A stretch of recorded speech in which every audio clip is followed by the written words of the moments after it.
Okay, so thank you everybody for coming along to today's webinar. Very happy to be introducing some wonderful speakers that are joining us as part of the Reimagining Quality of Life and Social Wellbeing series. So this is the 5th webinar in the series, and it is Post-Capitalist Visions of Quality of Life. So we are joined by Dr. Nick Rose, Loriana Luccioni, and Professor Devan Pillay. And in a moment, I'll pass to Hamed, who will explain a little bit more about the series that we're doing, but I would like to first acknowledge country. So I would like to acknowledge that we are all on stolen lands, regardless of where we are on Australia, across the continent. So I'm calling in from Wajak Noongar country, and I've bush block. In Noongar, there are 6 seasons, so we're currently in Juba, which is August to September. And yeah, it's just a beautiful way for me to connect with country. And I would like to acknowledge that sovereignty was never ceded, and that I'd like to pay my respects to elders past, present and emerging. So if we could all just take a moment to think about the country that we're on and pay those respects as well. So my name is Rhiannon Hardwick. I'm part of the NENA Coordinating Hub. NENA stands for the New Economy Network Australia, and it's a network of individuals and civil society organisations that are working to transform our economic system so that we can achieve ecological health and economic justice as well as social well-being. And so NENA is made up of sectoral hubs and geographic hubs across Australia, people working on the ground to achieve this change and working from all different areas. And if you'd like to get in touch or potentially become a member of NENA, you can visit our website, and I'll put that in the chat shortly. So I will introduce Hamed, or I'll get Hamed to introduce himself and the project. Thank you.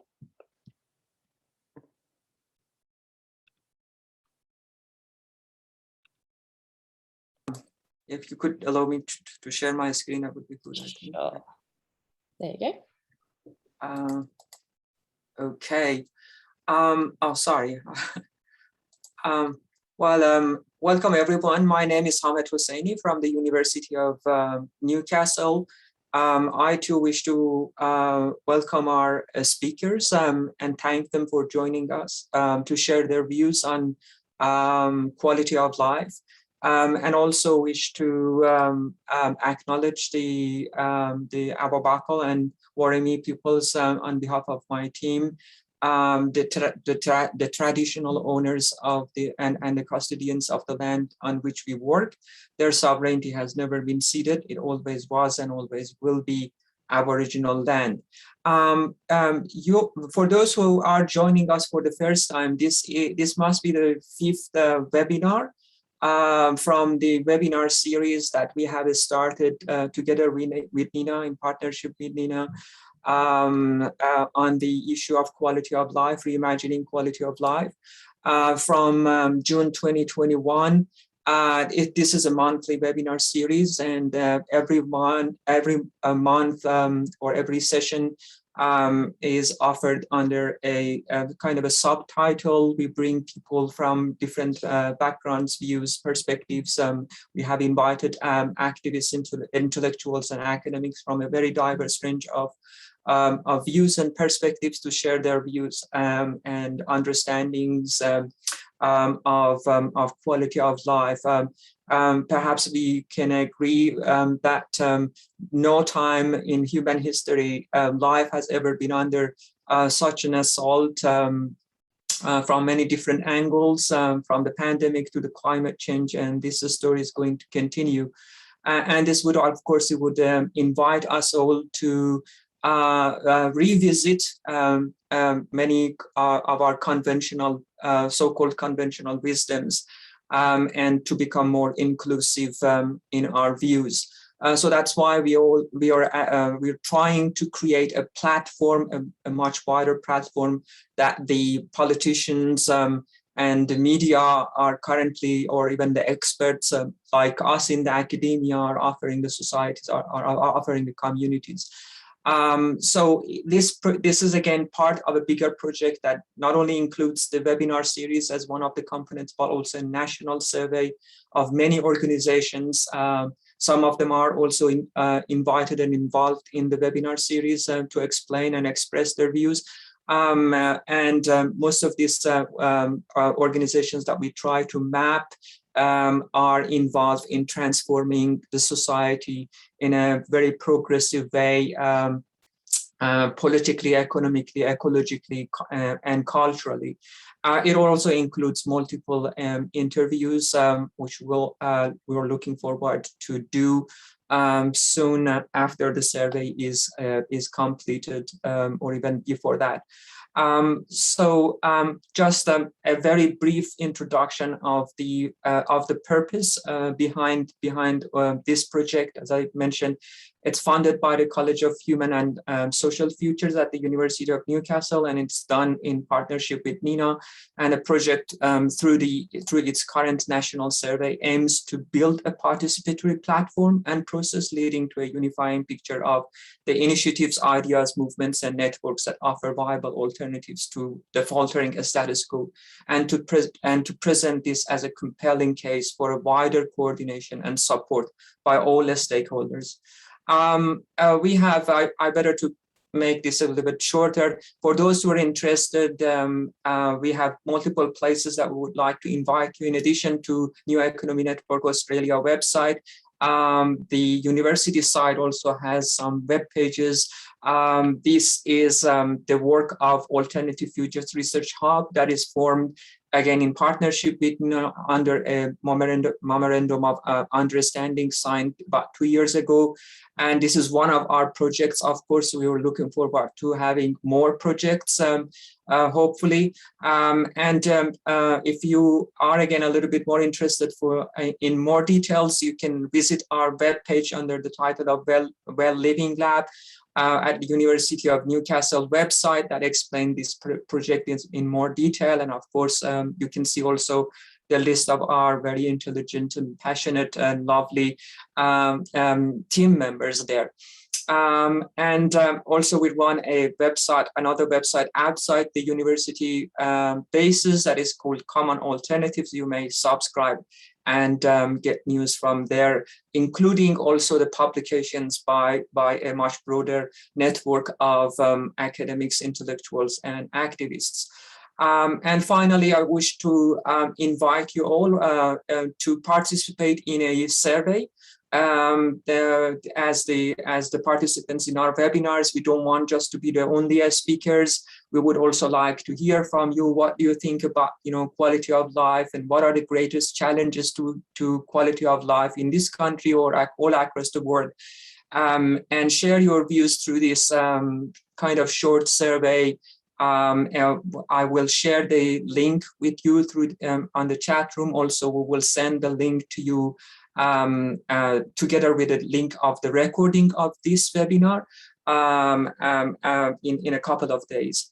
Thank you so much. Sorry for taking too much of time. Back to you, Rhiannon. Thank you so much, Hamed. Yeah, so everyone, please look out for that survey. We'll be posting it in the chat and sending it out by email afterwards. So now we're going to get into the presentation part of the webinar. So I'm very honoured to introduce Dr. Nick Rose. He'll be presenting his speech, From Commodity to Commons, Healing Ourselves, Healing Nature. So he's going to come on in a second, but I would like to just introduce him with his bio. So Dr. Nick Rose is the Executive Director of Australian Food Network, Sustain, which concentrates on supporting local government and other food system stakeholders to be drivers of positive food system change in Australia. Nick is a sustainable food systems change maker, researcher, and teacher. He's the founder and executive director of a national food systems organisation, Sustain, and a lecturer in food systems and food movements at William Angliss Institute in Melbourne. Nick works collaboratively with multiple stakeholders in government, academia, community and business in the coordination of events, networks, research consultancies, and major projects. He's got plenty of articles, and he's the editor of Fair Food, Stories from a Movement Changing the World, as well as co-editor of Reclaiming the Urban Commons. So thank you, Nick, for joining us, and take it away. Thanks so much, Rhiannon and Hamed. It's really great to be with you, and good evening, everybody. It's fantastic to see so many people here to participate in this fantastic series, and really want to congratulate NENA and University of Newcastle for such an important and timely collaboration. So I want to begin by acknowledging that I live and work on the unceded and stolen lands of the Wurundjeri and Bunurong peoples of the Kulin Nation here in Naarm in Melbourne, and pay my respects to elders past, present and emerging, and to all First Nations persons who are attending this evening or who may watch this recording later. So my presentation is looking at what I believe is the essential and urgent transition that confronts us at the moment to move from capitalism to a new economy, to a different economy that transcends the logic and destructive tendencies of the present. So I think for me, these words of the American ecological theologian Thomas Berry capture the essence of the challenge of our time. How, as humans, we move from a state of what we might call parasitic symbiosis to mutual symbiosis, how we heal our relationship with each other and with nature. At one level, the challenge as put by Berry is straightforward, moving from relations of exploitation and patterns of destruction to relations of care and reciprocity and patterns of stewardship. At another level, however, the challenge is fiendishly difficult because the system in which we live and work is by its very design premised on exploitation and is increasingly destructive. It also appears largely resistant to fundamental change, so much so that Mark Fisher, in his 2009 book titled Capitalist Realism, wrote that it is easier to imagine the end of the world than it is to imagine the end of capitalism. The tendencies in capitalism towards polarization of wealth and poverty that Marx so piercingly identified over 150 years ago have fully revealed themselves in the last 40 years, and the last 18 months most especially. For billionaires, times have never been better. Their collective wealth has risen nearly 70% in a mere 15 months, from $8 trillion US on the 18th of March 2020 to 13.5 trillion as of 31st of July this year. This exceeds the already obscene rise of the previous 14 years, when global billionaire wealth increased from 2.65 trillion to $8 trillion, a gain of 5.35 trillion. So over 15 years, 2006 to 2021, billionaire wealth has increased an extraordinary 500%. Meanwhile, wages of working people have stagnated during the neoliberal decades. In this century, median real wages in Australia have increased by 18%, about 1% a year. It's worse in the United States, where real wages of the bottom 90% of wage earners increased by just 15% in the 34-year period from 1979 to 2013, less than 0.5% per year. So inequality is clearly a defining feature of our time, and it's been supercharged by the pandemic and the responses of governments to it.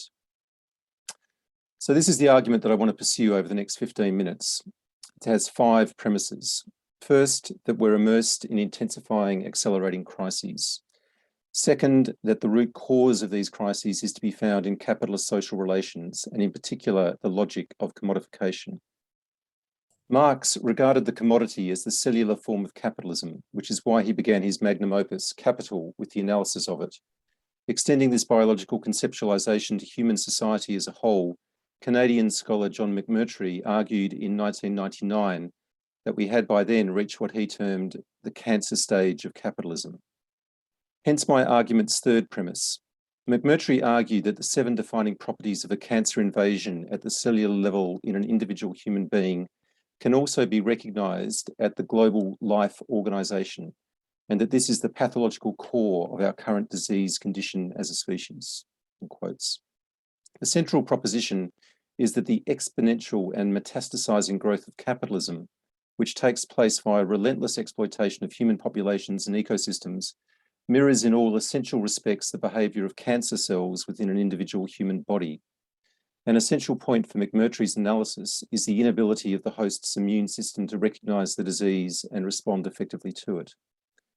This becomes the core of his argument, which I want to support in this presentation as the fourth and fifth premises of my own argument, namely that the social immune system of the civil commons is perhaps one of the few mechanisms available to humanity to save ourselves, and indeed the living planet, from the metastasising political economy of contemporary capitalism. So turning then to the first part of the argument, the converging and intensifying crises, I'll just briefly review some elements of the globalised industrialised food system, which is my focus of work, as a major causal factor. Put simply, the food system is the biggest global driver of climate change, species loss, hunger, and ill health. Our food system is not merely unsustainable and unfair, it's life-destroying. Massive land clearing in Queensland for cattle grazing and fish kills in the Lower Darling are just two recent examples in a long history of destructive land and water management practices in our country. Australia has the unenviable reputation globally for being at the forefront of species extinction, ecosystem degradation, and a leading contributor to climate change. The highly processed and heavily marketed products of the industrialised and capitalist food system, in particular so-called ultra-processed foods, have produced an epidemic of diet-related diseases. The single greatest risk factor for early death and morbidity globally is now diet, accounting for 11 million deaths in 2017, or 1 in every 5. These and many other issues are systemic, structural, and deeply entrenched. They require a systemic and structural response, and above all, a political one. That means we must raise consciousness and build capacity within communities and across society to understand the deep roots of the crises and create momentum for transformative change. Moving to the second premise of my argument, the causes of the crises. In addition to millions of premature deaths annually, the dietary burden of disease generates immense suffering at the individual and population level. It is, however, a massive commercial opportunity for the corporate players in the global healthcare market, which was valued at US $8.45 trillion in 2018 and expected to reach nearly $12 trillion by 2022 next year. As you can see here on the screen, Business Wire issued a revealing statement on this booming sector in 2019. The implication, I suggest, from these words is that greater public spending on healthcare and better public health generally are unwelcome because they inhibit increasing profit.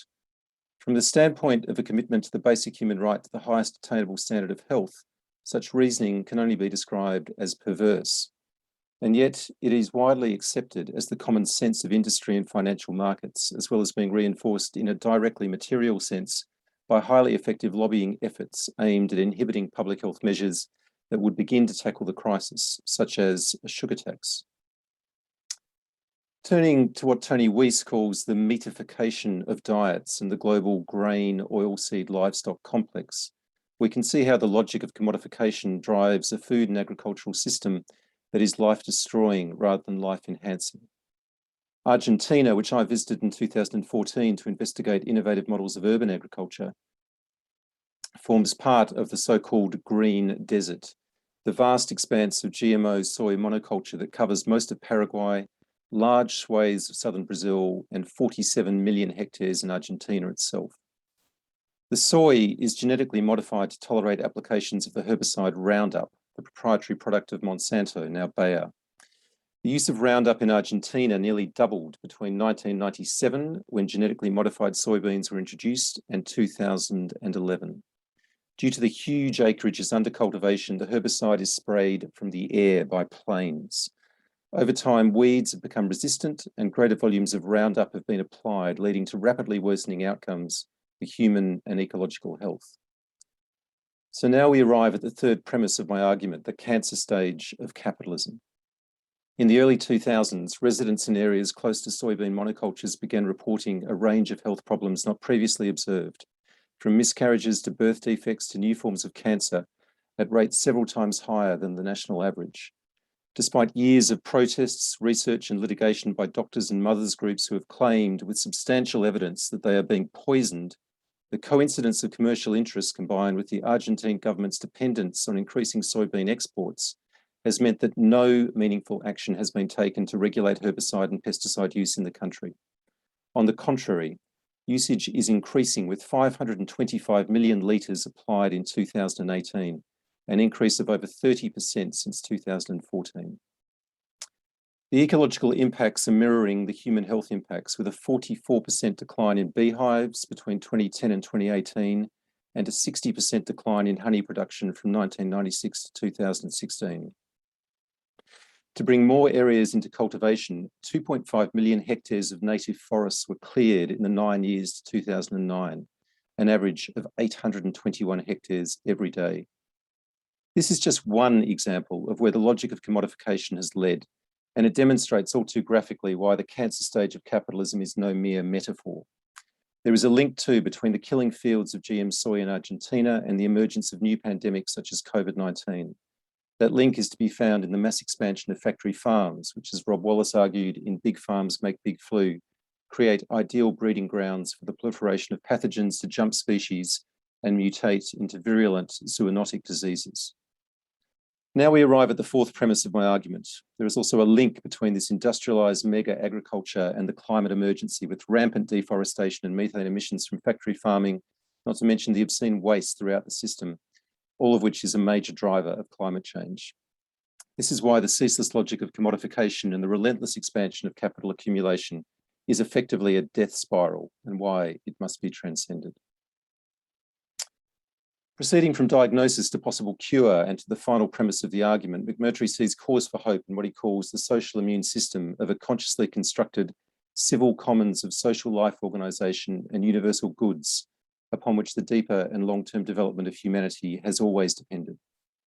Over the next few slides, I'll share some articulations and examples of the commons from leading theorists Dave Bollier, Eric Olin Wright, and Silvia Federici, before sharing a concrete example of a commons-informed project that I'm working on now in Melbourne. So first, Dave Bollier's broad definition of the commons in terms of basic needs provisioning and self-governance. He argues that these more equitable, ecologically responsible and decentralised ways of meeting basic needs represent a promising new paradigm for escaping the pathologies of the market state order and constructing an ecologically sustainable order. Bollier, Silke, Helfrich, Eleanor Ostrom and others look to these emerging diverse practices and see in them the potential to transition to a market state commons triarchy, in which the market persists but the state becomes a partner state, assisting not just the market sector, but also the commons sector. I find Bollier's position somewhat politically naive, as it lacks a theorisation of how this more benign partner state might emerge. Having regard to our current predicament and the urgency for more radical action, I am more persuaded by scholars such as Wright and Federici, who explicitly locate the commons and commoning in an anti- and post-capitalist political program of social transformation. Wright posits that at any particular point in time in any given society, there is not a singular totality of capitalism, but rather a combination of capitalism, private ownership of the means of production and market allocation of resources, statism, state ownership of the means of production and state allocation of resources, and socialism, social ownership of the means of production and socially controlled allocation of resources.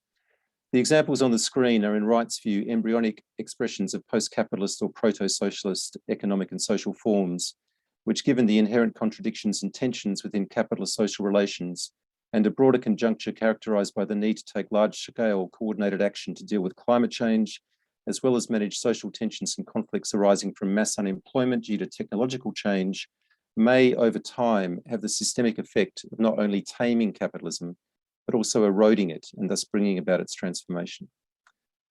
For Federici, who takes a long-term historical perspective, a commons-based society is neither a utopia or reducible to fringe projects. She argues that the commons have persisted despite many and continuing enclosures, feeding the radical imagination as well as the bodies of many commoners. What matters to Federici is the character and intentionality of contemporary efforts to build the commons as anti-capitalist, as a means to the creation of an egalitarian and cooperative society, no longer principle, but on the principle of collective solidarity and commitments to the creation of collective subjects and fostering common interests in every aspect of our lives. She identifies urban community gardens in particular as promising projects because in some instances they merge women's emancipation land redistribution, and revolts against neoliberal capitalism. So this brings me finally to the work of my own organisation, Sustain, in designing and building food systems that enhance life rather than destroy it, systems that can heal nature and ourselves. We have a particular focus on urban agriculture and urban food systems, having run 3 national forums in 2016, 2018 and 2021, and conducted a national pandemic gardening survey last year that received over 9,000 responses. On the basis of that work, we've set for ourselves the task of building an urban farm food justice and training network, which is deeply informed by commons-based principles and political commitments. Having established our first urban farm in Alphington in 2018, we're now co-designing and co-creating our second in Preston, what we're calling the Oak Hill Food Justice Farm, located on the site of a disused vicarage in the Oak Hill neighbourhood, as well as the car park adjacent to the church. The total land area is about 1,500 square metres, which you can see here through this Google Earth picture. We've been working with a landscape designer and permaculturalist, Charlie Brennan, whose consultancy is called Garden Juju Collective. This is the initial concept drawing for the site, indicating likely food production areas and a selection of approximately 15 edible species that are suitable for cultivation. Here we have one of the outcomes of the first co-design workshop on 2nd of September this year, called a Mycelia mapping exercise. This traces the relationships and partnerships that can contribute human, financial and material resources, energy and expertise to the farm, creating foundations for its success. And this is an artist's rendition of the visioning and backcasting exercise we ran as part of the second co-design workshop this past Sunday, evocatively capturing residents' desires for the farm to be a space of connection, healing and relaxation. And this, I suggest, shows a pathway in a grounded place-making sense away from the logic of commodification and towards the logic of the commons. So what does this look like at some scale in terms of regeneration, healing minds and bodies in nature? Here I'd like to finish by sharing with you a video of the Soul Fire Farm in New York, which has been running for the past 10 years, which shows the potential this kind of work can have.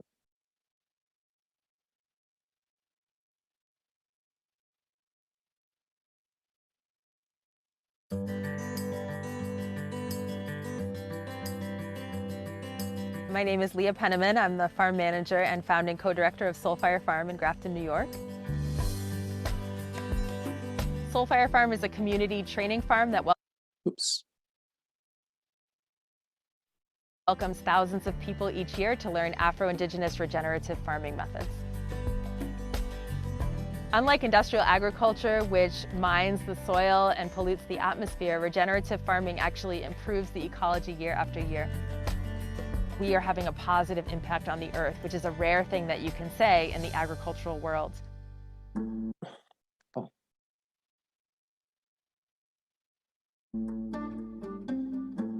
The federal government uses the word food desert to define a neighborhood that's high poverty and where there aren't any supermarkets.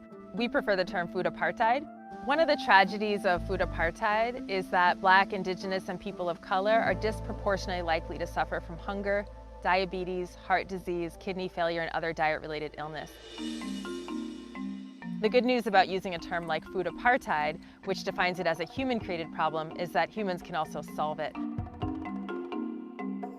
One of the reasons that we started Soul Fire Farm is that we, along with our neighbors, were struggling with food apartheid in the south end of Albany. So these neighbors were the very people who encouraged us to start a farm for the people.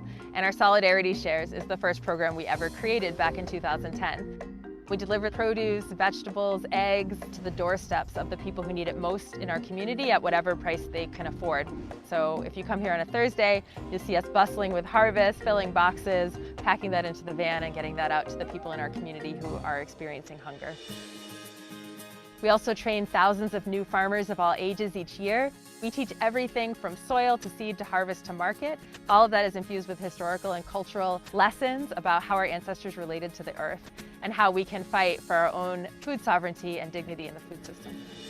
Soul Fire Farm has a number of training programs for children and teens. Our most popular is a week-long camp called LOL, Liberation on Land, where young people learn to advocate for social justice, art space, healing, and social change, as well as some basic farming skills.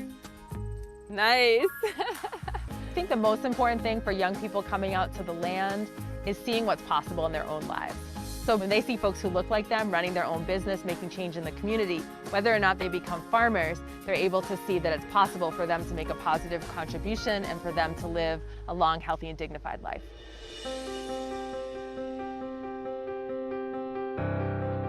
Like my ancestors did, I believe that the earth is not just a commodity to be exploited, to be used up, but she's really a relative of ours. She's a sibling, she's an auntie.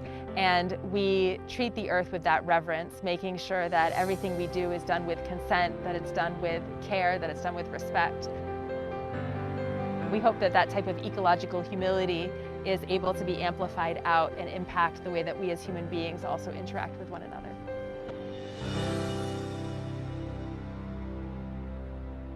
Okay, I think I'll leave it there in the interest of time. So yeah, just want to finish on that really uplifting and powerful note. Hand back to you, Rhiannon.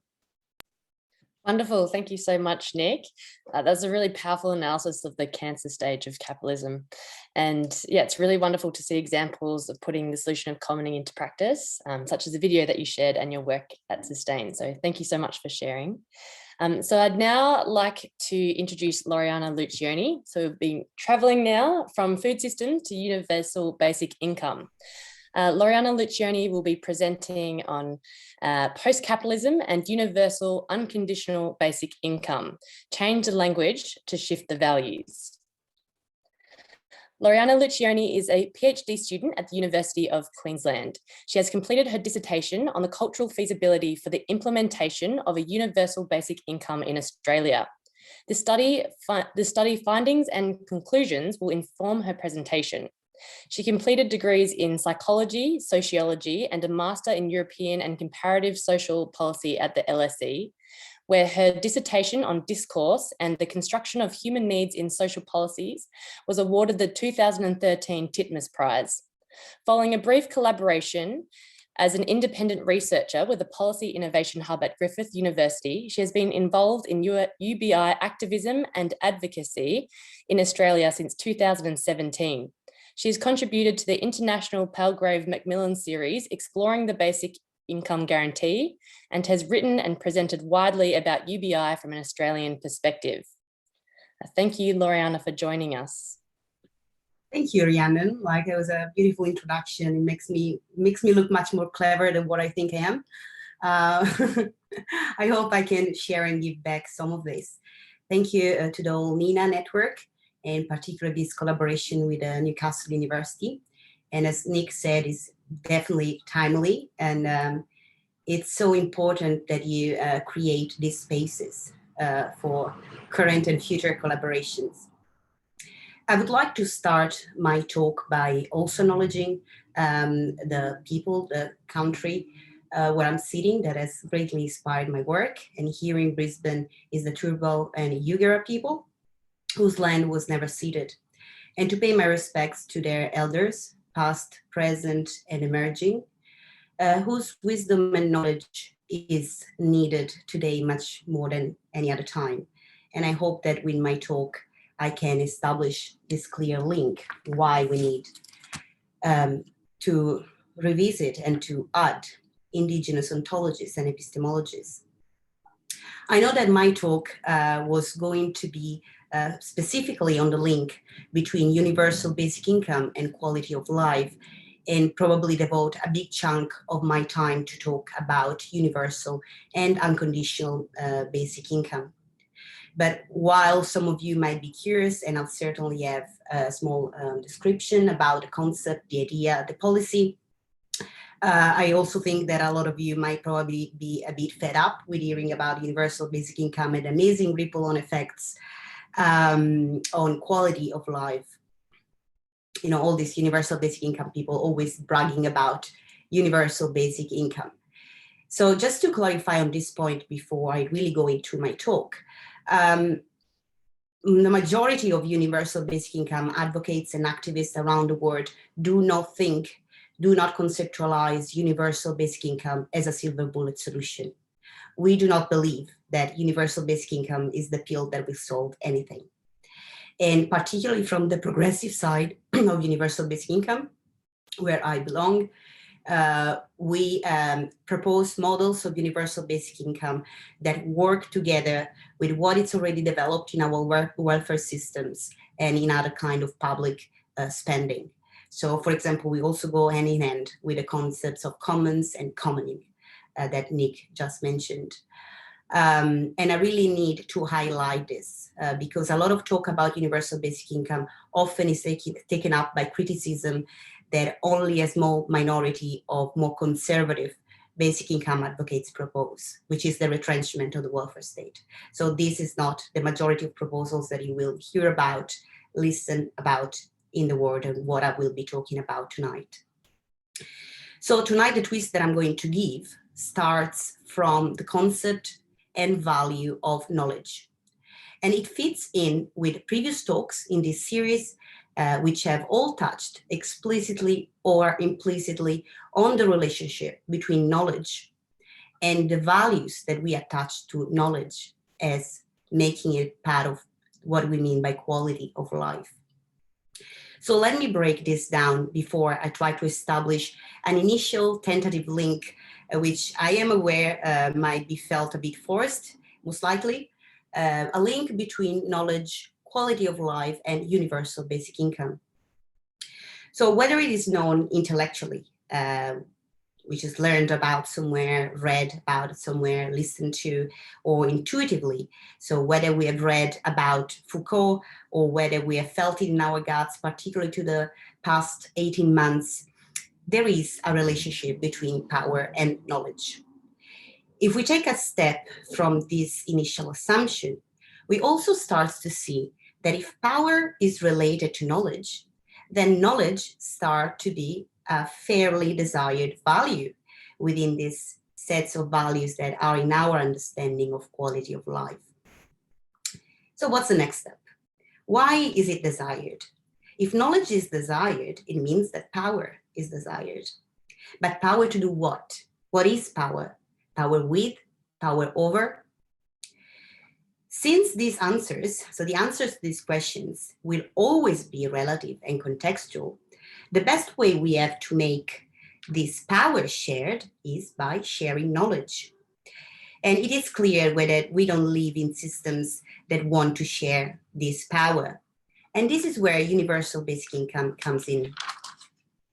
I argue that universal and unconditional basic income, that is, as the name says, unconditional, universal, and it is granted on a right principle, not on a charity principle, can free up the mental and material resources to, among many other things, question current hegemonic knowledge systems, debate, innovate, experiment. It is clear that there is a connection also between the dualistic, preconscious imaginary of Eurocentric cultures that Ariel Saleh talked about in this series a couple of weeks ago, and the controlling, dominant approach to knowledge of the empiricist, objectivist, post-Enlightenment tradition of scientific thought. This controlling, dominant construct of current hegemonic knowledge systems not only translates in the creation of a knowledge that is based on a dualistic subject-object division. The hegemonic knowledge systems mirrors the very core of our Western hegemonic civilization: dualistic, competitive, hierarchical, linear, and disconnect. This produces subjectivities that are dualistic, competitive, hierarchical, linear, and disconnected. So going back to my argument, what does this have to do with universal basic income? Well, my research has shown that UBI might have a constitutive and transformative role to play at this very ground level, which is the level of subjectivity and individual consciousness. So I'm certainly not the first one to argue that what is truly needed to achieve a level of radical, revolutionary, and in all honesty, almost yet to comprehend change needed to possibly spare our species from extinction, if this is the goal, and this is debatable, is a change in consciousness, in collective consciousness. So this whole series about reimagining the quality of life might be in some way conceptualized as reimagining what we value as a society, as quality is inescapably connected to value judgments. And when we talk about values, we are really talking to and about collective meaning-making capacities, the establishment of norms, moral standards, codes. Collective meaning-making reflects and enacts collective consciousness.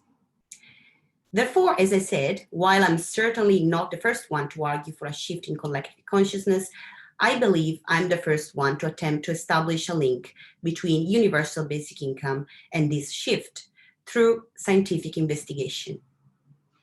So what did I do in these past 3.5 years of my life? Well, in my research, I arranged focus groups of Australian citizens and permanent residents, and I gave them 2 hours to come up with a collective deliberation answering the question, should Australia implement a universal and unconditional basic income? On a first level analysis, 6 out of the 7 focus groups deliberated for a yes. So yes, Australia should implement a universal basic income.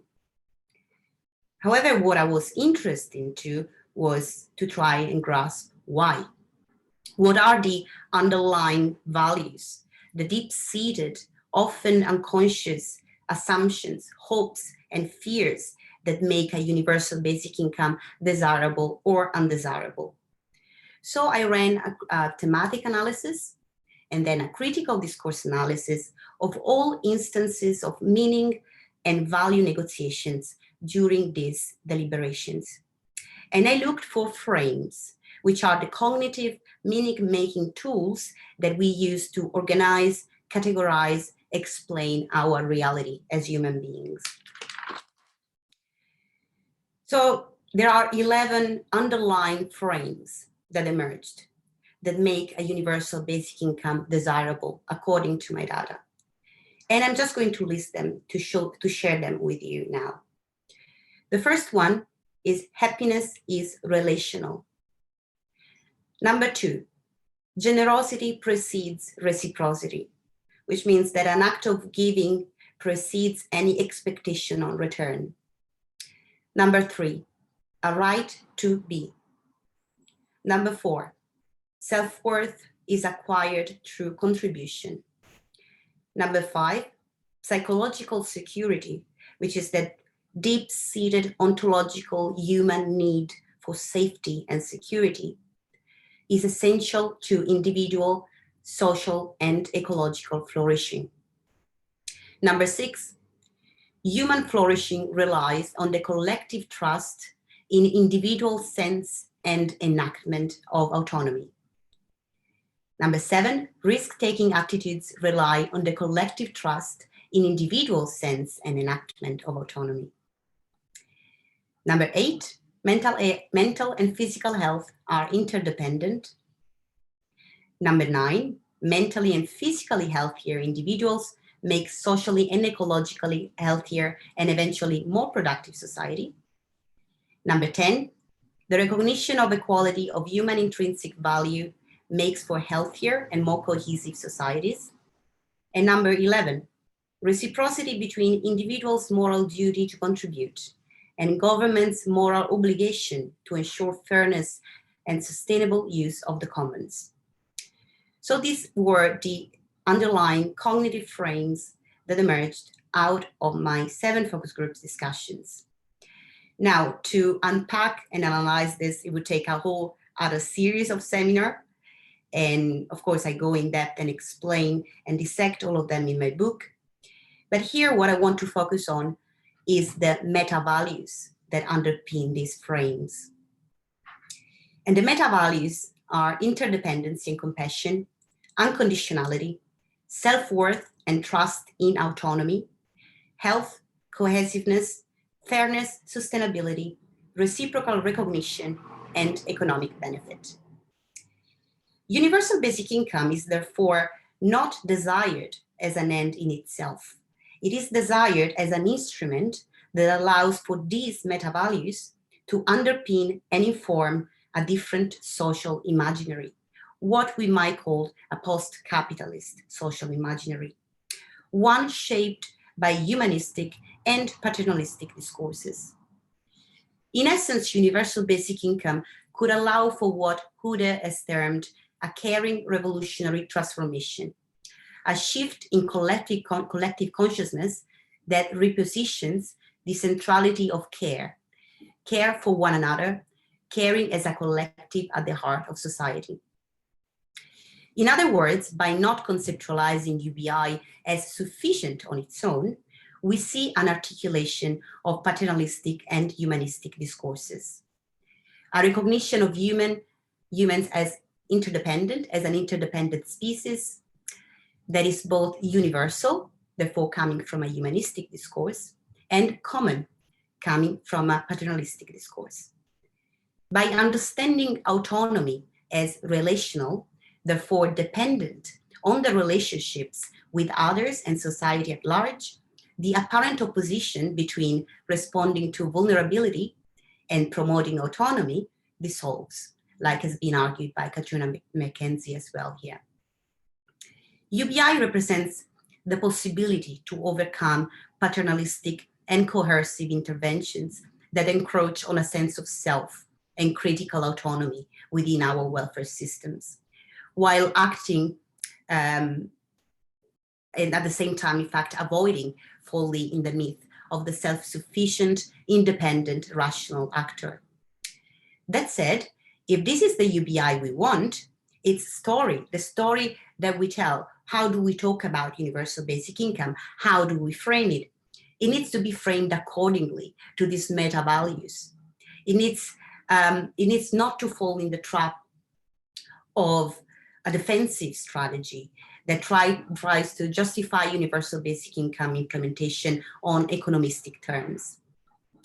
So now in closing, I would like to share with you what was my attempt at framing universal basic income using these meta values. And of course, this is one of many multiple attempts that can be used starting from these values. So one of these attempts is talking about universal basic income as an idea and a policy that is founded on a right to be, that recognizes that life in and by itself is intrinsically valuable. All life has intrinsic value because all life is interdependent.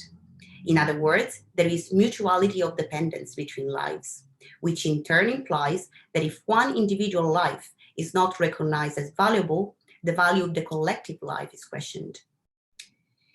The recognition of life as intrinsically valuable is enacted through a UBI by guaranteeing that all lives are given the unconditional right to live in dignity. It is unconditional in terms of carrying no expectation on returns.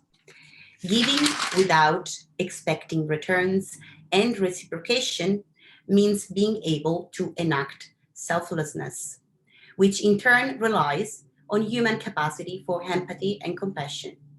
Compassion means to suffer with, and it is a capacity that humans possess as an interdependent species. The unconditional opportunity to live in dignity relies on mutual trust.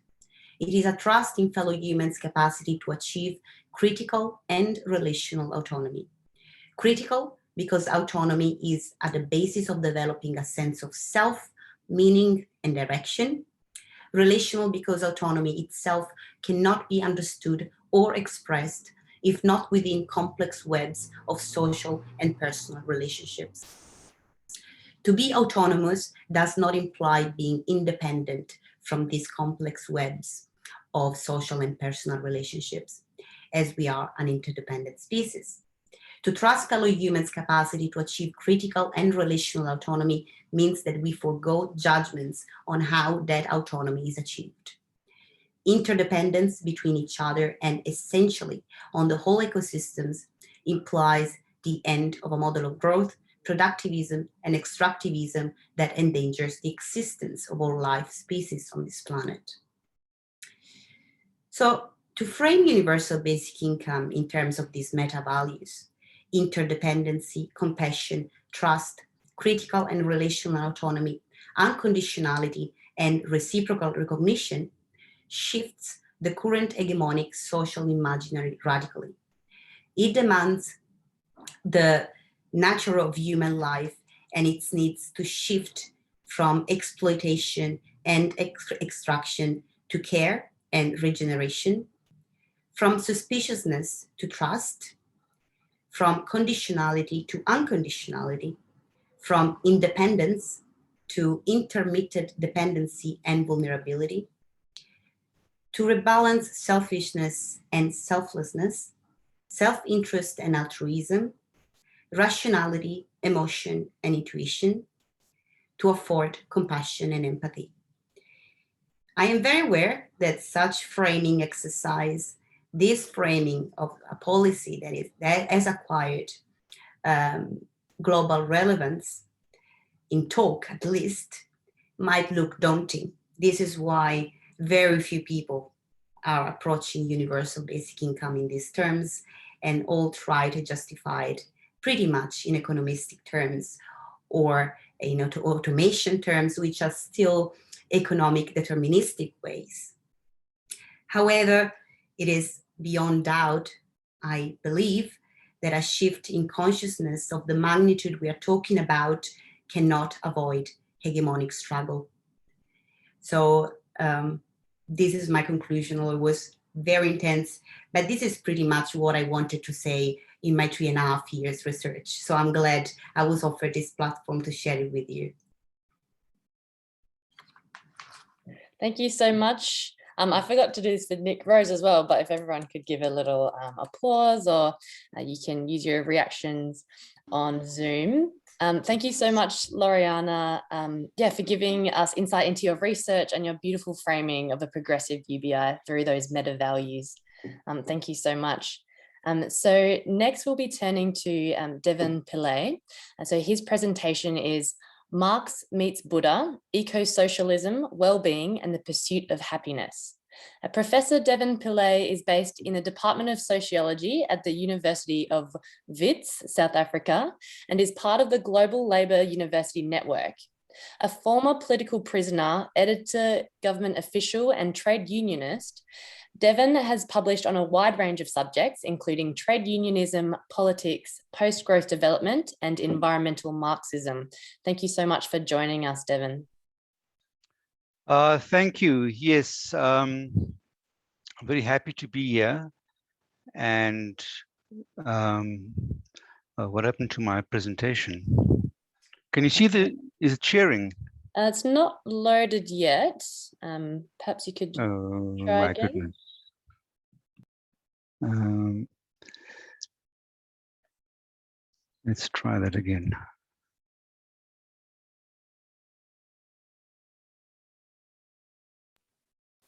And just a reminder, while Devan's looking to share his screen, any questions that you have for the speakers, please post them in the chat and we'll come back to them at the Q&A towards the end. Yep, and Devan, that seems to be working now, so there you go. Okay, great. I think it's good afternoon there, right, to everyone. Well, I'm very happy to come after the previous two speakers because they actually complement a lot of what I want to say, which allows me to skip a few things and go straight to or more quickly to Marx and Buddha. Many people think this is a very strange combination. Marx meeting Buddha, what do they have in common? But I think the more I look into it, the more I investigate and see the commonalities, the more convinced I am that this conversation increasingly needs to happen. Oh my goodness, I don't know what's happening here. Okay, now we've already talked about the crisis of capitalism. So I'll quickly rush through this part as a starting point, that we have this polycrisis, capitalist polycrisis, what some people call the eco-logic of fossil capitalism.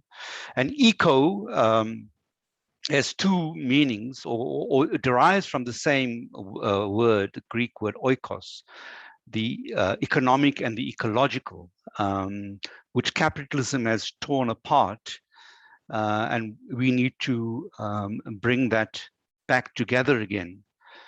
That the economic and the ecological are part of one systemic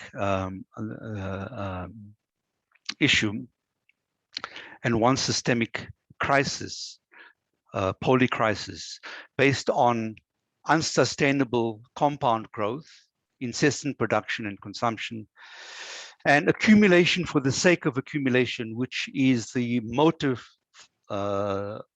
force of capitalism, of capital in particular. The need to incessantly accumulate. And as an integral part of this, there are three dimensions to the ecological crisis. The economic and social crisis has already been spoken about, the social inequality, poverty, unemployment. That is a central feature of capitalism. The ecological dimension is still poorly understood and increasingly needs to be integrated into our understanding of an economic and social crisis. And there are three dimensions to this, which has caused capitalists and leading politicians and global institutions to sit up and take notice, but not in a sufficiently deep way. But nonetheless, increasingly, and COP26 is coming up, and there's increasing talk about the need to address the climate crisis, etc. But the depletion of fossil fuels is what really caused them to wake up, that they'll suddenly, the problem of oil depleting, which runs the capitalist system.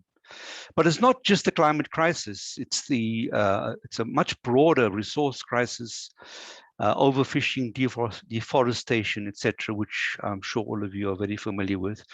Under the heading of pollution, carbon emissions, and climate change, but water contamination, acidification of oceans, plastics under the oceans, etc., and declining biodiversity. All of these have severe impacts on the people and the planet. And this stems from the tyranny, what some call the tyranny of a mathematized economics based on the GDP metric, that as long as GDP goes up, then we should all be happy. But of course, the GDP metric is very misleading. And we don't account for the bads associated with GDP growth, which I won't go into now. But in essence, we're talking about the subordination of society and nature to a disembedded economy. So that's the backdrop.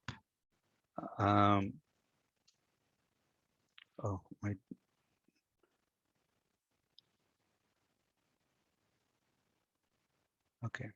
So we need to be rethinking development to question the growth and development assumptions and thinking outside traditional paradigms, which is,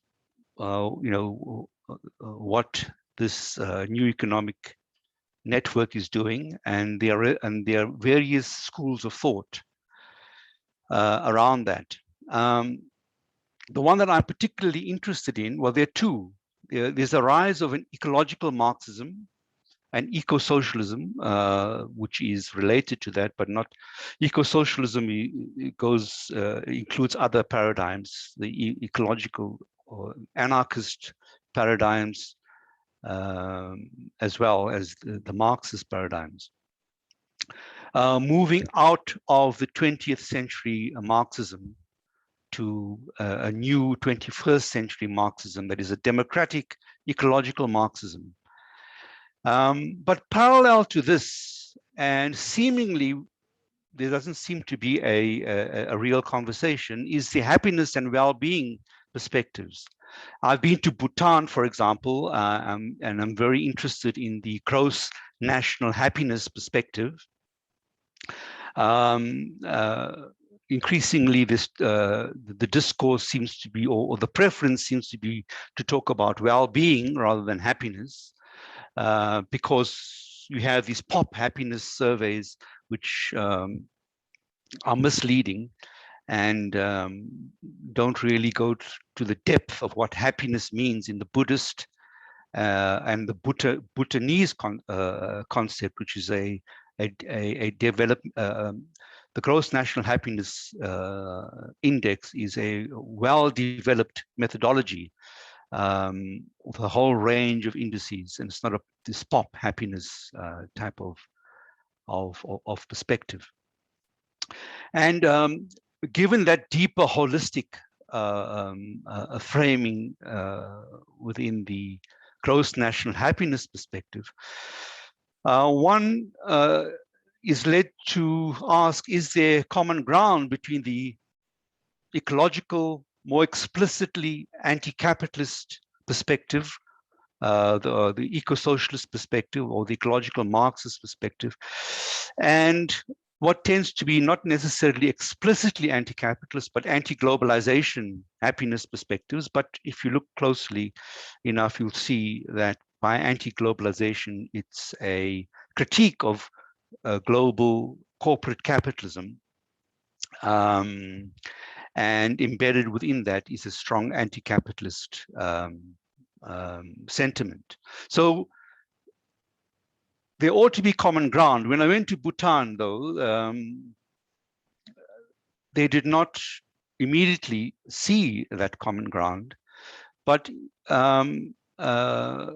with further discussion, because Bhutan reacts against China, and China is regarded as a communist Marxist state, and that is the challenge we have with 21st century Marxism, or Marxism being associated with the statist politics of the 20th century and needing to move beyond that. So we have this question: can Buddha meet Marx? Now this is a big statue of the Buddha in Bhutan. And that's a friendly Marx, a more hip Marx, not the austere Marx of the Soviet Union or China or these statist totalitarian countries. And it's a Marx that, if you look closely, I believe, is really the essential Marx.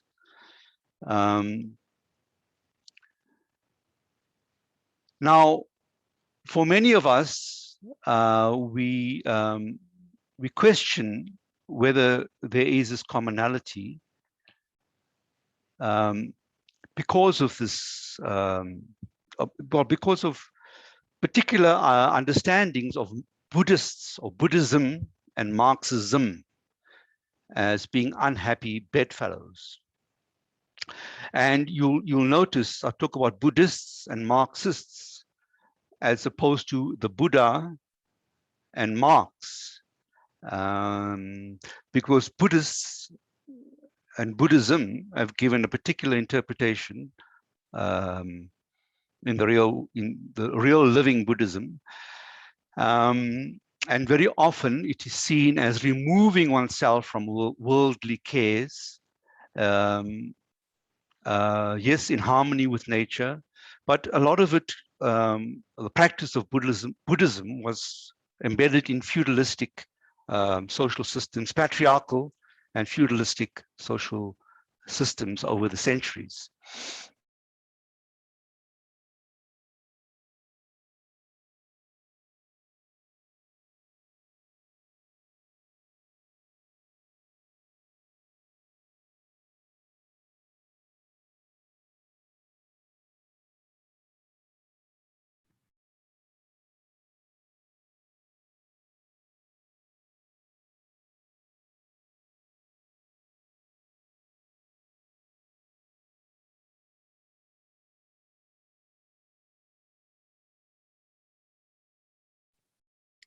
Have we lost Devan? Yeah, it seems that we lost him. Well, hopefully Devan can come back in. We'll keep an eye out for him in the waiting room. That's a shame, getting cut off halfway through his presentation there. While we wait, and hopefully he will be back shortly, there's some great discussions happening in the chat. Sorry, there was you kicked, are. kicked Perfect. out. Glad that you could make it back. Great, we'll just continue where we left off from. Yes, you can see the slides, right? Yes, that's it. Okay, so and Marxism is associated with, well, science in progress, fine, but of a particular kind, a productivism, domination of nature, anti-religion in the hard sense. And Marx is associated with the famous phrase that religion is the opium of the people. But, well, actually, Marx also spoke of religion as being the sigh of the oppressed, the groan of the laboring class. So it is a much more complex dialectical view of religion. Now, in this conversation, looking more closely at the Buddha and his thought and what he was dealing with, and the Buddha emerged around about 500 BCE. He asked questions about human suffering, and he was in a context of a whole range of different philosophical and religious perspectives that emerged in the time. He was, and he explored all of these. He was much more pragmatic, and the thrust of his thinking was human equality in harmony with nature. And he came from a princely class, but he moved out of that and he encountered all these tribal communities in northern India. And he encountered these communities living in classless societies, what Marx later on called a state of primitive communism. And some of these communities still exist in India, these tribal communities under enormous pressure from mining companies, etc. In there, about a third of the Indian landmass is occupied by these tribal communities, and they're under intense struggle. And Maoist groups have come in to defend them against the encroachment of the state and these private companies. So the Buddha did not advocate detaching oneself from society, but engaging with society. And in fact, the ashrams that he set up were based on these socialist or communist principles. And it's more work being written about this recently in India, about the democratic polity that he set up in his time. So yes, the Buddha did place a lot of emphasis on meditation and internal introspection, internal liberation, but not to the exclusion of outward transformation as well. And the Buddha was agnostic, even not atheist, so his understanding of personal liberation was empowering oneself and not expecting salvation externally from an external God. And Marx as well was also concerned about human suffering. And in my understanding, and if you look at his work, his early work on alienation, the alienation of humans from their work, from their product, from themselves. Erich Fromm was one of the theorists that emphasized this dimension of Marx. You cannot but see a connection that, yes, Marx had a critique of religion, organized religion, but this is a spiritual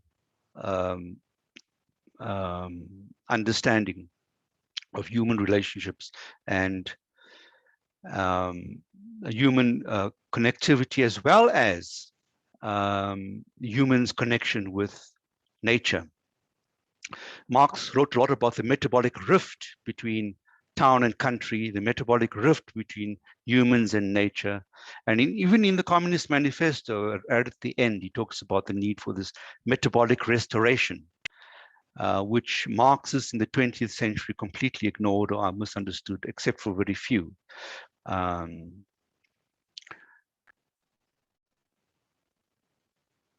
So you'll see, for example, in Capital Volume 3, Marx writes about, and he already anticipated what we now know as sustainable development.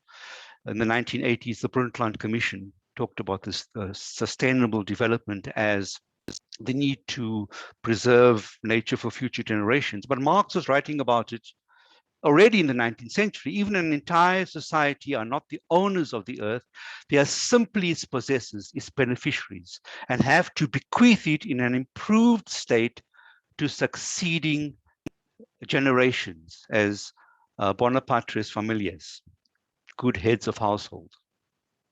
So Buddha, he wrote about inequality, about palaces built of earth and stone and wood, wealthy men endowed with food and dress and finery, legions of retainers who throng around the mighty. These are like castles in the air, like rainbows in the sky, and how deluded those who think that this is the truth.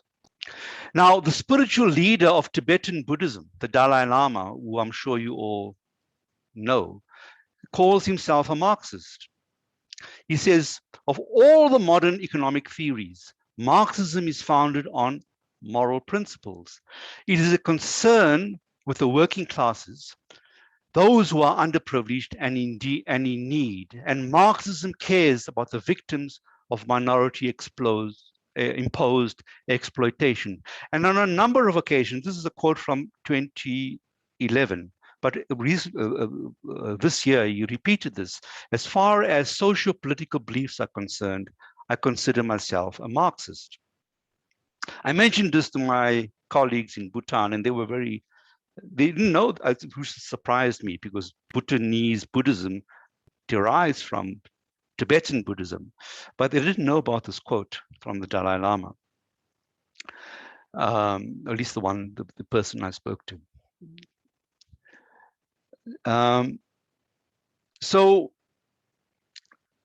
Sustainable human development, John Bellamy Foster, who's written a lot about ecological Marxism, his understanding, he uses the term sustainable human development. And he says, well, that is really what Marx is talking about when he's talking about communism. Sustainable human development in harmony with nature, moving out of the production consumption treadmill. Production consumption is based on creating never-ending wants versus needs. So our desire to want, to consume, to never be satisfied. That is the essence of capitalism. Without going into detail, but capitalism is based on exchange value. About commodity production, it's already been talked about money, as opposed to use value, what we really need. And what environmentalists stress intrinsic value, the intrinsic value of nature, and how to get that balance between use value and intrinsic value, and measuring wealth differently.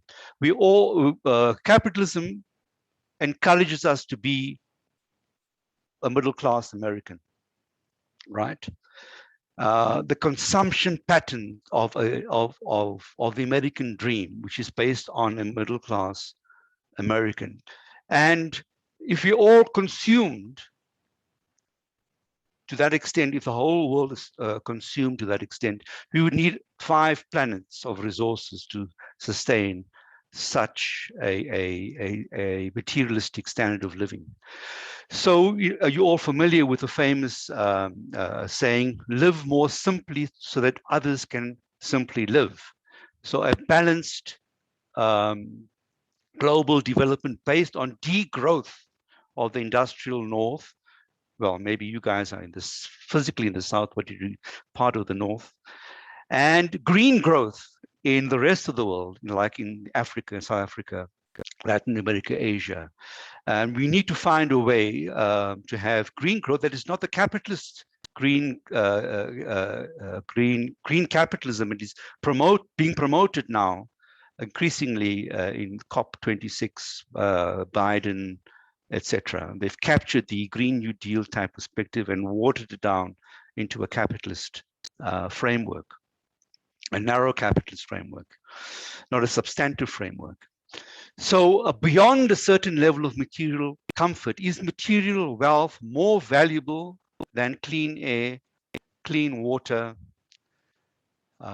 safety and security, or loving relationships based on social solidarity rather than cutthroat competition? That's the challenge we are faced with. Now, we do know that the socialist revolutions that have occurred have, once socialists have come into power, very often, more often than not, they become as oppressive or as and abusive of of the citizens as the former oppressors. And a new democratic eco-socialist perspective embraces this idea of Gandhi that you have to be the change that you want to see.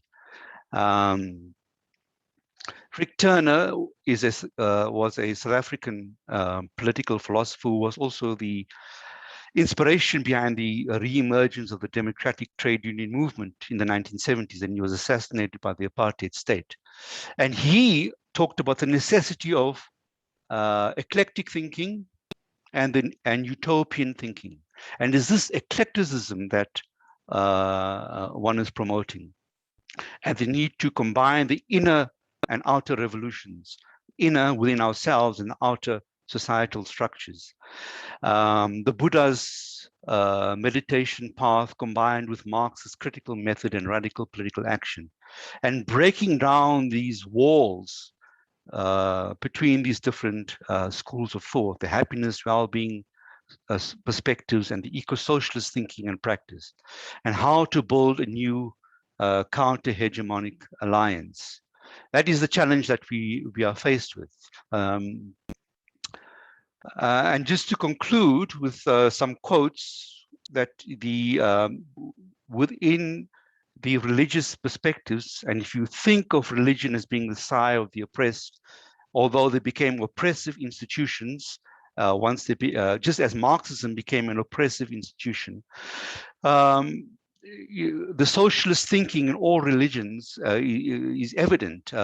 Jesus spoke about a rich man having as much chance of going to heaven as a camel has of going through the eye of the needle.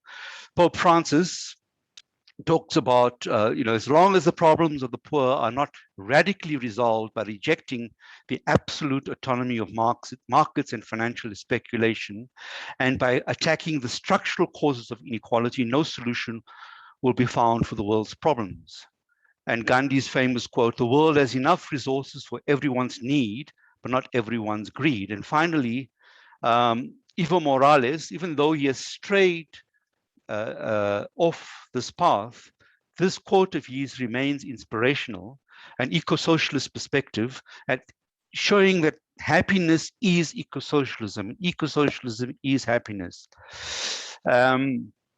For us, what has failed is the model of living better than others, of unlimited development, industrialization without frontiers, of modernity that deprecates history, of increasing accumulation of goods at the expense of others and nature.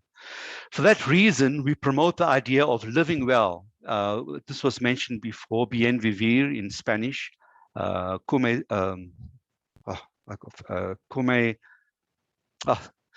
forgot the Ubuntu in South Africa, in harmony with nature and other human beings and our Mother Earth. So let me stop there. I hope I haven't run out of time. I'll go on over time. Well, that's okay. I mean, you did drop out for a bit, so happy to give you that little bit of extra time. But thank you so much. Okay, If we could, big round of applause. Thank you for just sharing the relationship between those the Marxist and Buddhist philosophies as alternatives to the current exploitative system. And I particularly liked when you're talking about combining the inner and outer revolutions. That's fantastic. Thank you so much. Now, there's been a lot of chat and discussion going on, and it's been great to see Nick and Loriana jumping in and answering a lot of those questions and interacting with participants. So if you have any further questions, we've got about 10 minutes, but I will come to this question. So Nick sort of answered it, but I think that it would be good to go to the panel of speakers.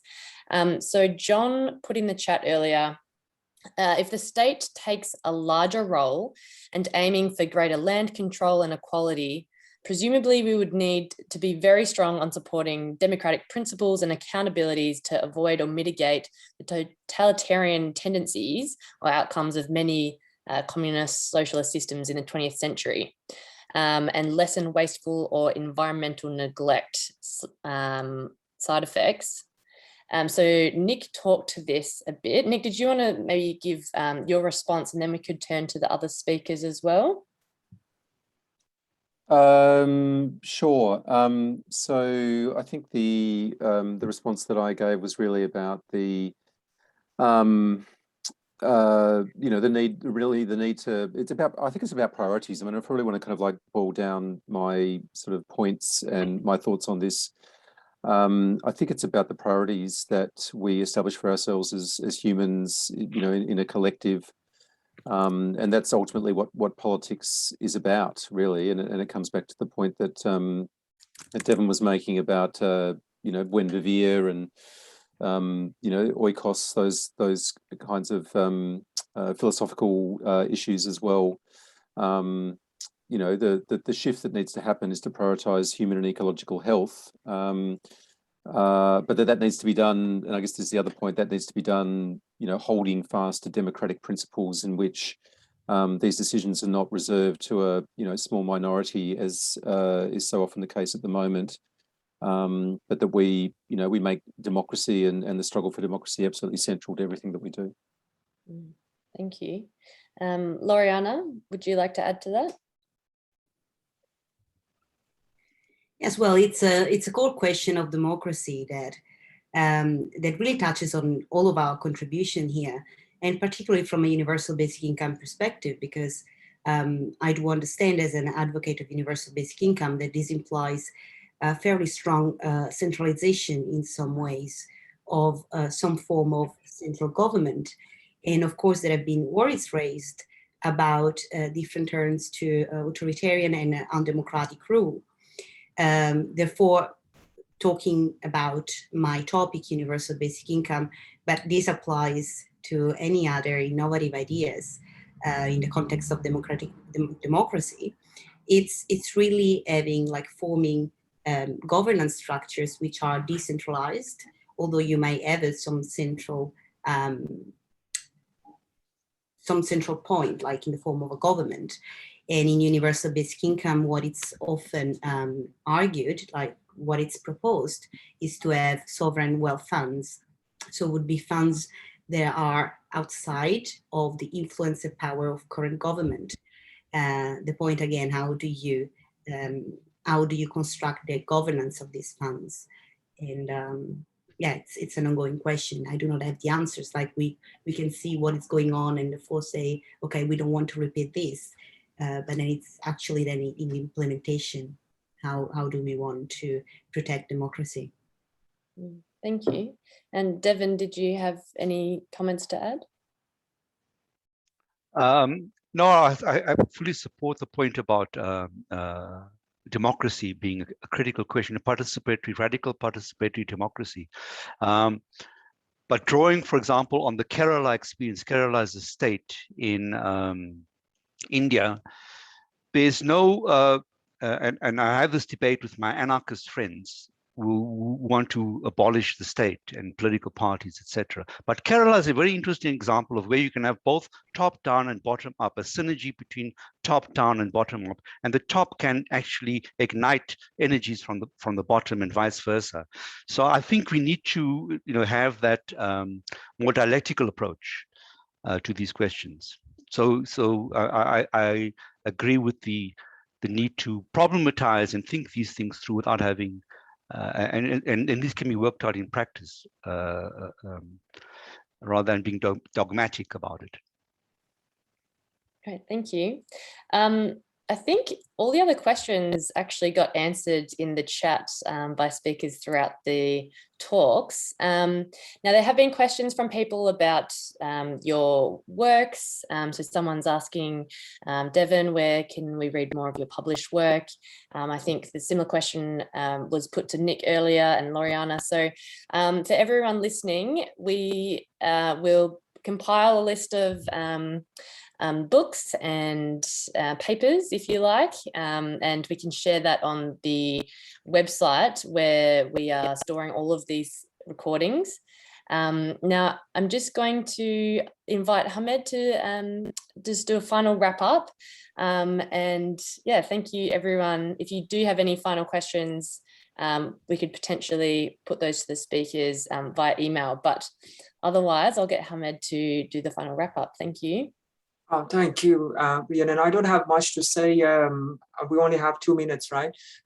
So yeah, I wish to thank everyone for taking part in this, and also thank our brilliant speakers. We really enjoyed. I really enjoyed that.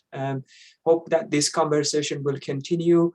Actually, our next webinar would be on Rhiannon. You can actually help me to remember, on the 6th of October, and we continue with bringing on post-Eurocentric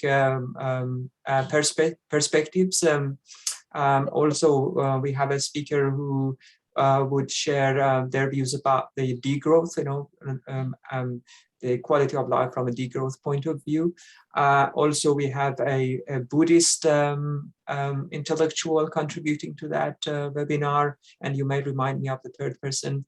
And someone from the Rojava people in Syria. Oh, yes, and we also have definitely, we're really very excited that they will join us from actually Syria, Rojava. Possibly some of you or many of you are very well aware.